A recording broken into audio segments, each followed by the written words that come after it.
Good morning. You're welcome to another beautiful edition of the show Perspectives. I'm your host, Yinka Kenny is my name. As usual, I'm garnished. Just garnished this morning. Not flavored. Not flavored, not sandwich. Good morning, viewers. It's a beautiful Saturday morning. We're here once again to share your perspectives. We're not sharing our perspectives. We give you the news and tell you what's happening in the news, on the social media space, and everywhere.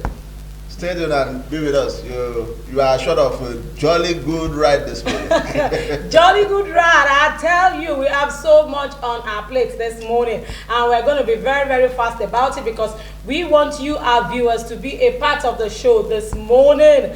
And before we throw our lines open, because I know that once I throw the line open this morning, we have a lot to talk about. A lot of it is on perspectives. Everybody want to share theirs. A lot of and a lot of things happen within the week. So many things. hot this week. Anyway, before I go into the story, I just want to give us a few news mentions. Yes, I don't know if we can rest about this issue of server or no INEC server because tribunal has dismissed Atiku PDP's request to inspect INEC server. I thought they said it didn't exist. Don't go into that this morning again. We have talked too much about that server thing. You know, we have mystery server, we have server that was existing, we had server that was used as a test run. Not for results. There was a server that was used that was not for results. There was a lot of things about. I hope we can go to rest about this server thing. Anyway, also the Chief of Army Staff, Lieutenant General Buratai, he has said that the Army will do all necessary.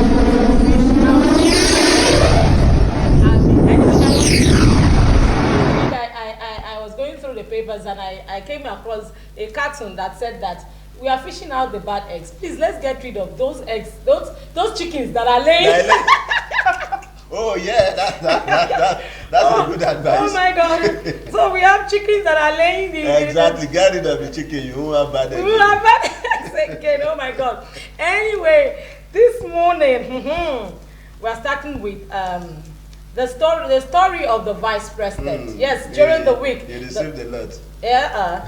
During the week, the Vice President was at New York, and he made a statement. And unfortunately, you know, we have a lot of opera as usual. Yes. You know, about that statement. Some said that he said that kidnapping has been exaggerated, and some even quoted the right things he said, and some said that, well, though he didn't say it has been exaggerated, but the fact is that that statement was a bit insensitive at this point in time, yes. And a lot of comments. But before we open our phone line, we want to bring you the video. We want to show you, we want you to listen to those exact words of the Vice President of Nigeria, Yemi Osinbajo. Then when we come back, we throw the phone lines open to hear your own perspectives. Watch this. In fact, when you listen to some of the stories of kidnapping, some of them are simply not even true anyway. You know, some are fueled by politics, but there are cases of kidnapping, no question at all about that. Every story we try and track. When you track these things, you know, you find that many of them, you know, some are just, people just tell some stories. But the truth anyway is that there is kidnapping, there are, you know, places where kidnapping has taken place. And the way to check it is the work that we're doing with the state governments, you know, namely using technology to track cases. These are economic crimes. If people know that they will be caught and that they will not be allowed to get away with their loot, it will stop in the places where it's taking place. And that's really the work we're doing now with the state government. We're trying to put in place trackers and all sorts of other equipment that can be used to locate these criminals.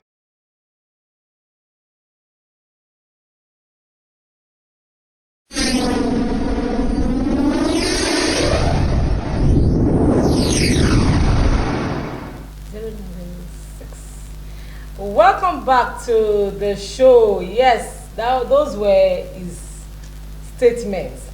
So actually, I didn't hear anything about exaggerated, but he actually said that Yes, no doubt that there are kidnappings, and he also said that, well, some of the stories are not true.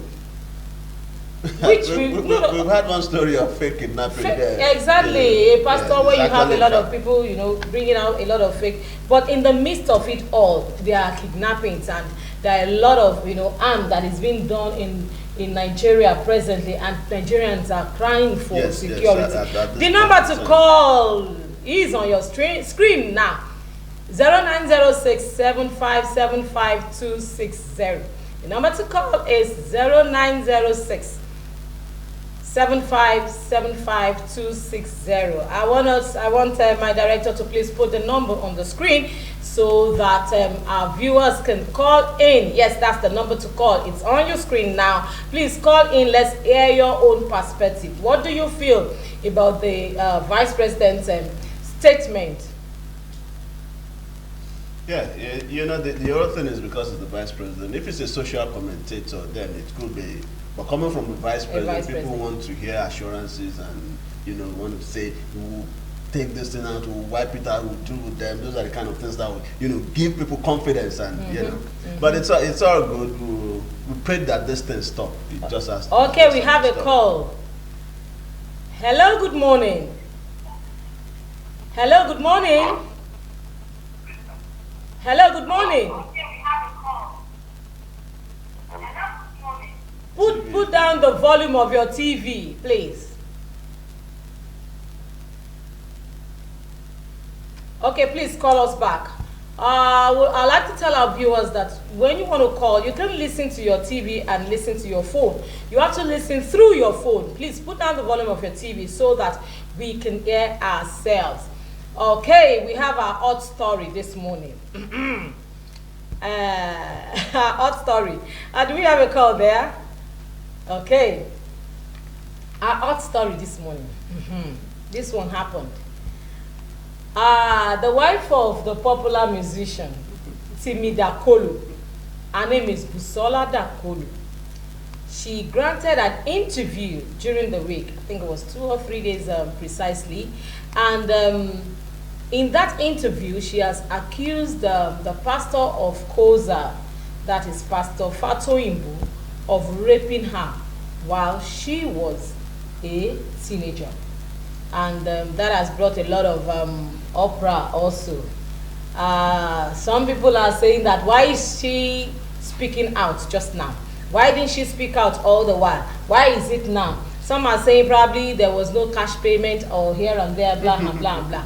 And some are calling for the pastor's head. What's your perspective about this? And I think Pastor Fatoyinbo also has come out to give a statement. Yes, he has come to debunk the story. And he is threatening to sue. Anyway, let's get to court and see how. I think that is the right thing to do. Let's let the courts will decide. Okay. We are waiting for the court we are waiting for what's going to happen. Yes, even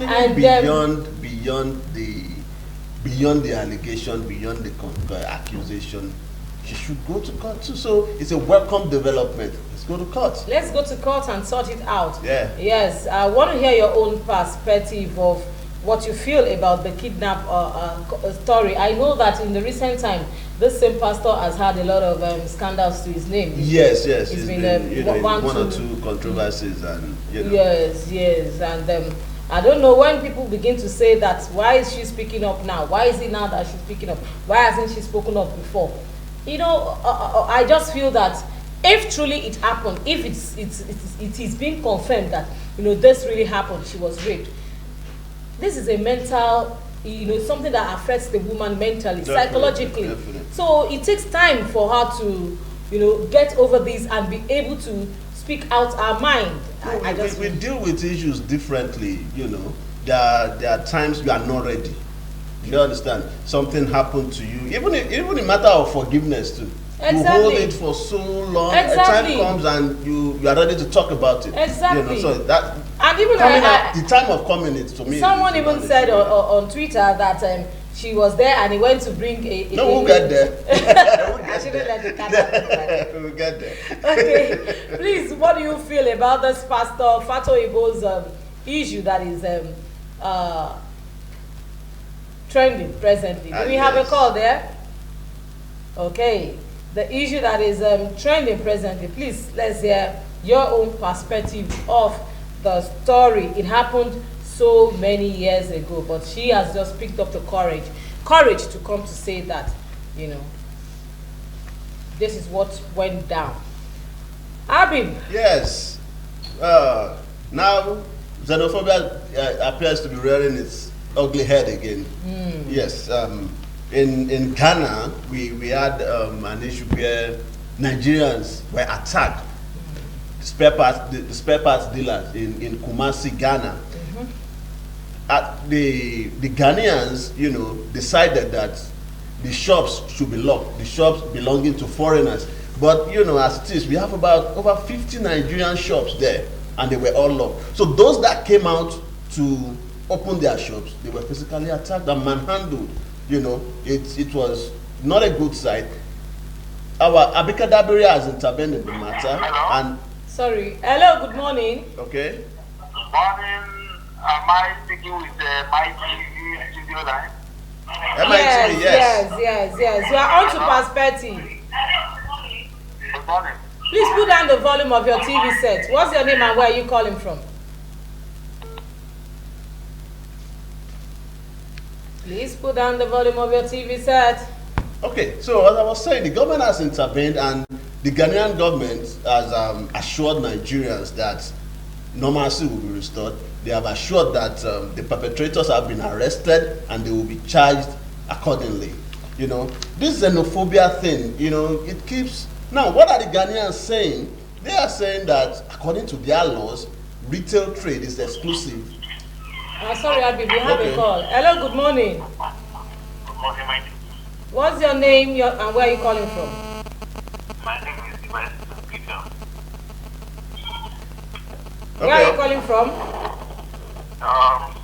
Concerning the price issue, I think in my own place there's no science when someone kidnappers.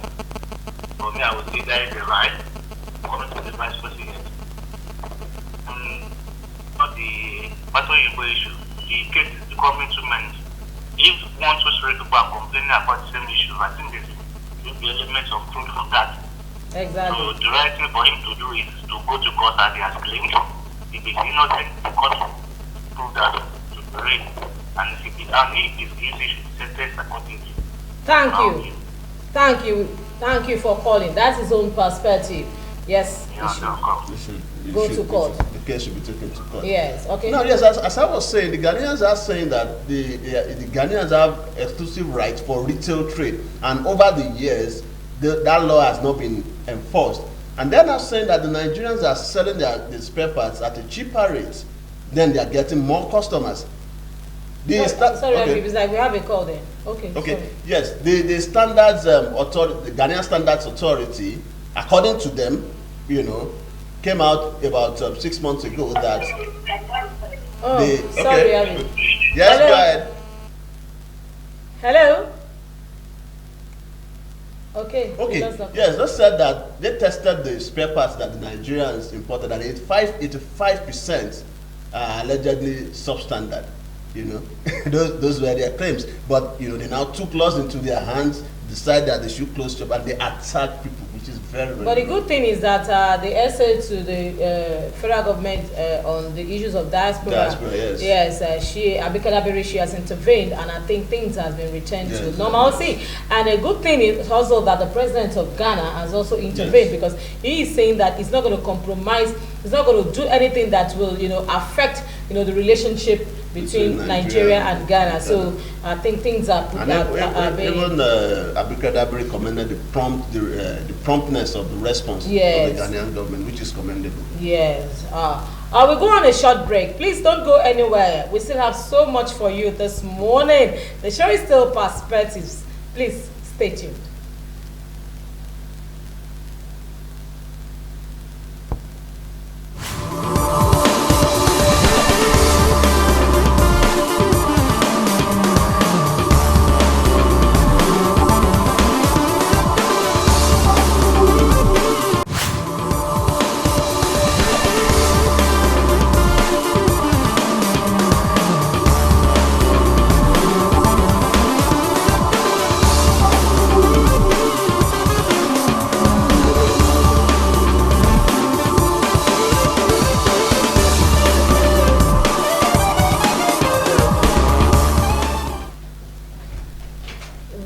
welcome back. The show is still Perspectives.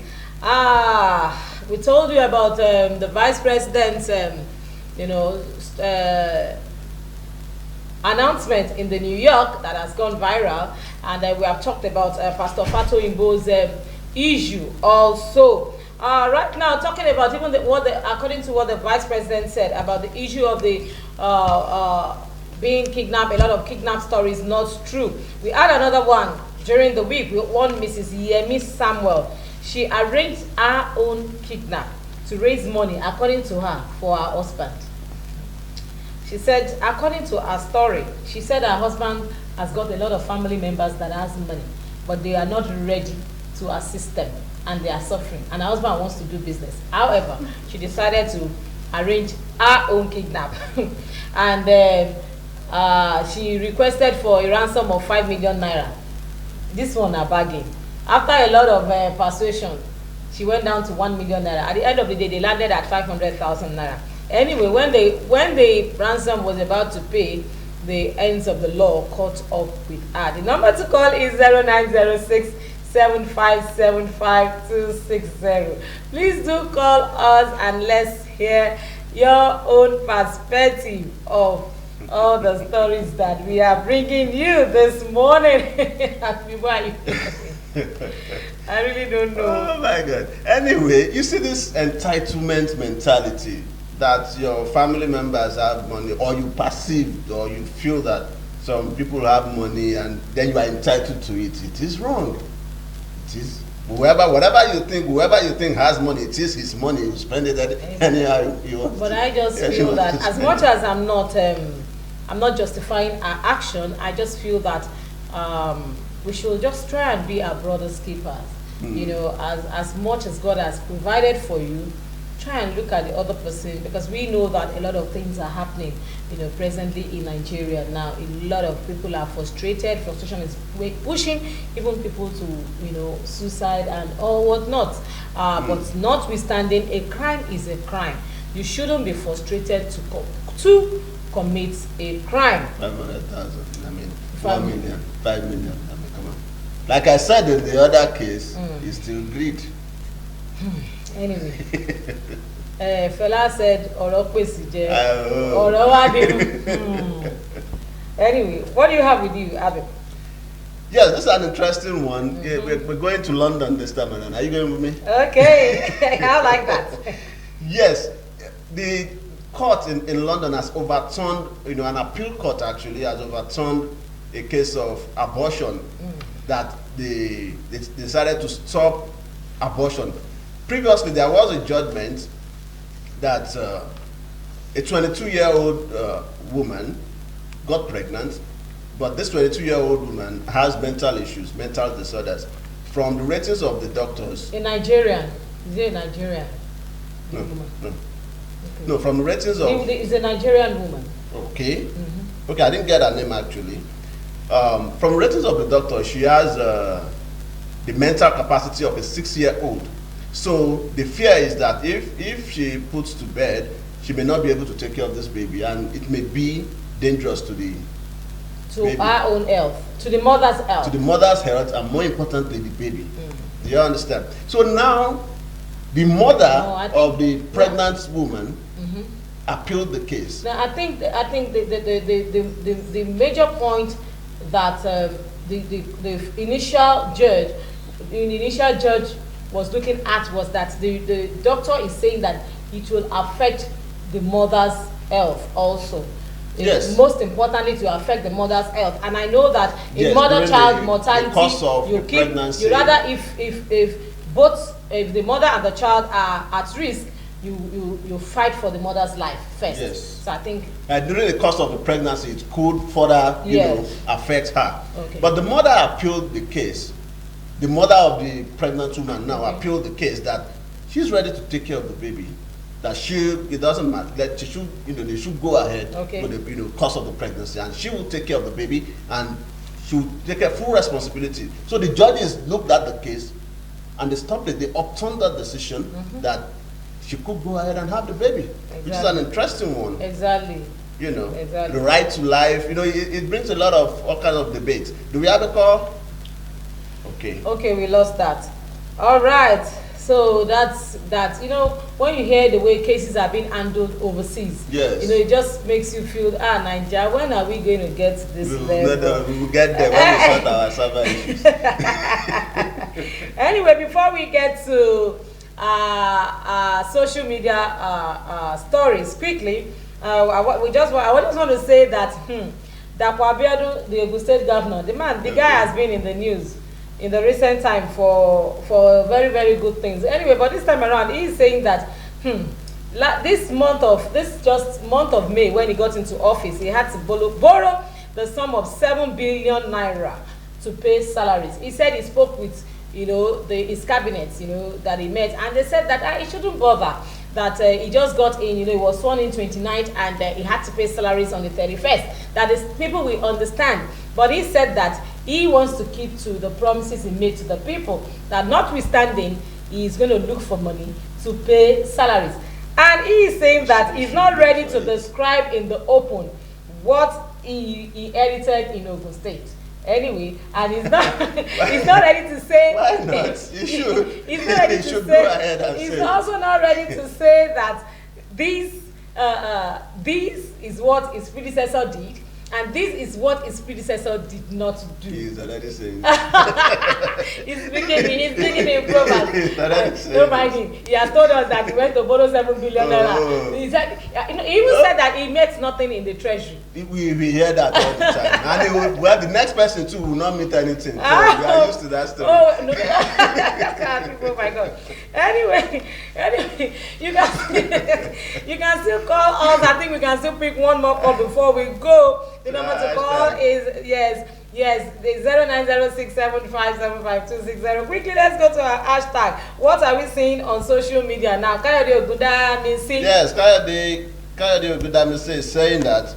Okay, let me just go straight to the tweet. 297,000 naira is the salary of a commissioner in Ondo State. So before you start lobbying for positions in government, make sure you research the salary and entitlements. Unless you want to go in and steal, you may be better off contributing from outside. No, he has just said the salary. There are a lot of allowances. Feeding allowances, visitors allowance, traveling allowance, car allowance, housing allowance. Will not make you get a house in London. Furniture allowance. Furniture allowance. Anyway, those official money will not make you get a house in London. You know they will soon chase us out of this place now. Okay. Anyway, Dr. Joe Abba has gone to Twitter to say that I have seen Biodun Fatoyinbo's statement. I look forward to him carrying out his threat to sue Busola Dakolo, as Mrs. Dakolo doesn't have a church that can fund her defense. I have set aside a little money to contribute to her defense. Please do so too. You know what we call genge in action movie? Genge, this is really genge. So people like Mala Jolomo Walenye. Yes, another genge part of the story. Okay, this is coming from another pastor, Breno Omokri, and he says he has written a lot of things, and he says after he allegedly raped you, you kept quiet for enough time for him to go to his car and get a soda drink for you. It does not add up. My dislike for Biodun Fatoyinbo won't make me become a slanderer by default.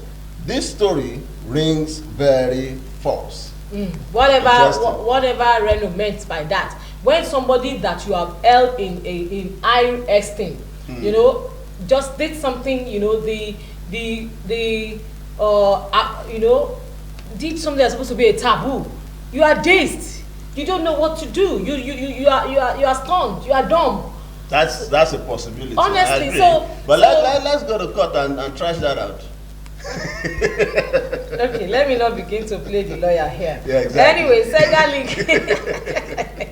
Sega Link on Twitter is saying that we are not interested in media trial. Mrs. Dakolo is just one individual, and there are over 30 other interested parties willing to come forward to join the suit. Kindly be patient and await the knock on your door. Your eminence will follow due process.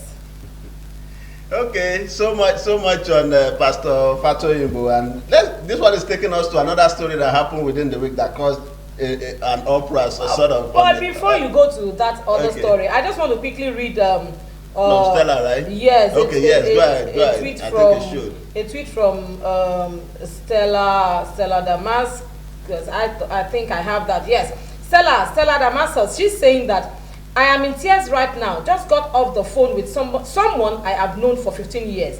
She had the same experience with this same pastor. The details of her experience were so shocking. She told people around him, but they all suppressed it. Are people still doubting this incident? Well, that's so another one from... Let it be a joint suit. Everybody, I feel that, well, come out as a witness. I want Pastor Fatoyibo to go to court, because if the story is false, it's an indictment to the body of Christ. So he should go to court, and if the story is true, here we go again. If the story is true, it's not indictment to the body of Christ. It is Pastor Fatoyibo against. Don't bring Christ into it. That is what those pastors try to do when they do things. I'm not accusing anybody. You now say it's an indictment on the church. No, it's not. It's not a church matter now. Go to court. Clear your name, not the church, not Christ. It has nothing to do with Christ. But he is. Let's not go into that. Just read the last tweet. Okay, this one says the young man. Anyway, but even before you read that tweet, the fact is that if you are a pastor or a priest or an imam or whatever, you are expected to lead by example. In court, to us, you are one individual. Okay. Anyway, this one is from Femi Fani-Kayode, and it says that the young man that told 80-year-old Nobel laureate Professor Wole Soyinka to get up, move to the aisle and vacate the window seat for him on a commercial flight is disrespectful and irreverent. We know it is his right, but it is not every right that you insist on exercising. Whatever. Well, sorry, we couldn't even. Our time, is always faster. Yes. Running. Whatever. I have a lot of people, different folks for different strokes. Different strokes for different folks. Different strokes for different folks. I have to leave the studio right now. That was the story of the boy the gentleman that Professor Wole Soyinka sat on his seat on a flight, and he told him to please evacuate his seat. Well, He did. So case closed. Anyway, before this man yanks us off, say bye. Bye. We'll see you next week. Till we come your way, same time, same station next week. I am Yinka Kenny. Please keep watching. Thank you.